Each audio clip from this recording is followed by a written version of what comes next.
எல்லாருக்கும் வணக்கம். இந்த இவ்வளவு கூட்டத்தையும் இந்த இடத்துல கூப்பிட்டு என்னை இந்த இடத்துல நிற்க வச்ச விசாரணைக்கு முதல்ல நான் நன்றி சொல்லிக்கிறேன். ஏன்னா விசாரணை வந்து இது இது உண்மையிலே வந்து நான் முதல்ல பேசும்போது சொன்னாங்க, இந்த புக்கை படித்து இது இப்படி ஒரு படமாக வரும் அப்படின்னு கன்சீவ் பண்ணி எடுத்த வெற்றிமாறனை பாராட்டுறேன் அப்படின்னு சொன்னாங்க. ஆனால் அந்த பாராட்டு வந்து என்னுடைய நண்பர் தங்கவேலவனுக்கு தான் சேரும். ஏன்னா அவர் தான் முதல்ல இந்த புக்கை படித்து, ஆக்சுவலாக சந்திரன் அவர் தன்னுடைய அனுபவங்களை சொல்லும்போது இதை ஒரு நாவலாக எழுதுங்க, இது பின்னாடி ஒரு படமாக வரும், நான் படமாக எடுப்பேன்னு முதல்ல சொன்னது அவர் தான். அவர் ஸ்கிரிப்ட் பண்ணி வச்சுருந்ததை புக்கை நான் கதை தேடிட்டு இருந்தப்போ எனக்கு கொடுத்து இதை பண்ணுங்கன்னாரு. ஸோ அவர் தான் இதை முதல்ல கன்சீவ் பண்ணவர், இது எப்படி ஒரு படமாக வரும்னு. இந்த படம் அவருக்கும் அவ்வளோ திருப்தியான படமாக வரலன்றது எனக்கு தெரியும். ஸோ அதை உங்களுக்கு சொல்கிறேன். இந்த படம் எடுக்கிற முயற்சி வந்து இட் இஸ் நான் அப்படியே ஸ்டார்ட் பண்ணோம், ஸ்கிரிப்டே எழுதலை, அப்படியே ஷூட்டிங் போனோம், அப்படியே எடுத்துட்டோம், அவ்வளோதான். படத்தை பற்றி சொல்கிறதுக்கு ஒன்றும் இல்லை. அண்ட் லீனா சொன்ன ஒரே ஒரு விஷயத்துக்கு மட்டும் நான் ஒரு விளக்கம் சொல்லிடுறேன். ஏன்னா எப்போவுமே வந்து மேக்ஸிமம் வந்து நான் ஃபேக்சுவல் எரர்ஸ் பண்ணக்கூடாதுன்னு நினைப்பேன். எனக்கு வந்து வெனிஸ் அஃபீஷியலாக வெனிஸ் எனக்கு அனுப்பின இன்வைட்டில் first Tamil feature film to be part of a competitive செக்ஷன்னு அவங்க அனுப்பியிருந்தாங்க. அதை தான் நான் மென்ஷன் பண்ணேன். அதே மாதிரி இந்த சவுத் ஏஷியன் ஃபிலிம் ஃபெஸ்டிவலில் அது ஒரு ஆடியன்ஸ் அவார்டு கூட வாங்கிச்சு. நான் அதை ரீட்வீட் பண்ணேன்னு நினைக்கிறேன். அவ்வளோதான் பண்ணேன், வேறு எதுவும் பண்ணல. ஏன்னா நமக்கு அந்த ஃபெஸ்டிவலை பற்றி தெரியும். ஸோ அதனால் வந்து நான் அதை பெருசாக எடுத்துக்கல. ஸோ இது அவங்களுடைய சைட்லேருந்து அவங்க சொன்னது தான் நான் யூஸ் பண்ணியிருந்தேன். எப்போவுமே வந்து எனக்கு இல்லாத ஒன்று சொல்ல வேண்டிய அவசியம் எப்போவுமே எனக்கு இருந்ததில்லை, நான் எப்போவுமே ஃபீல் பண்ணுவேன்.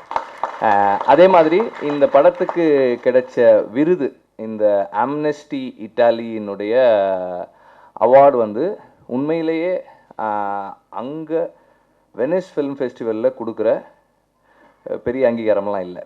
அது வந்து எப்படின்னா, ஆம்னெஸ்டி இட்டாலியும் வெனிஸ் ஃபிலிம் ஃபெஸ்டிவலும் இணைஞ்சு அறிவிக்கிற ஒரு விருது. நாங்கள் ஃபெஸ்டிவல் கடைசி நாளுக்கு முதல் நாள் நைட்டு நாங்கள் ஒரு ரெஸ்டாரண்ட்டில் உட்காந்து சாப்பிட்டுட்டு இருந்தோம். அவர் பவுலோன்னு சொல்லிட்டு அவர் தான் வந்து படத்தை இங்கேருந்து இந்தியாவிலேருந்து செலக்ட் பண்ணி எடுத்துகிட்டு போனார்.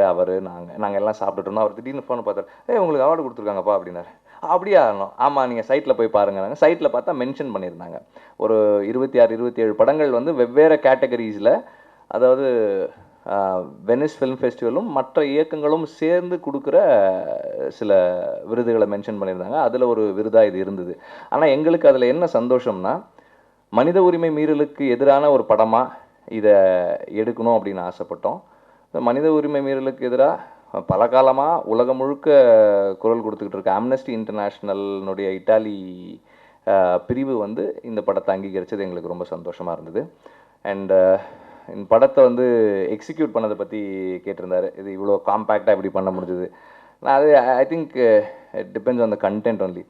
இதை ரொம்ப 43 days + 2 days ஷூட் பண்ணோம் படம், அவ்வளோதான் ஷூட் பண்ணோம். அதுக்கு வந்து எல்லாமே சேர்ந்து இருக்கணும்னு நினைக்கிறேன்.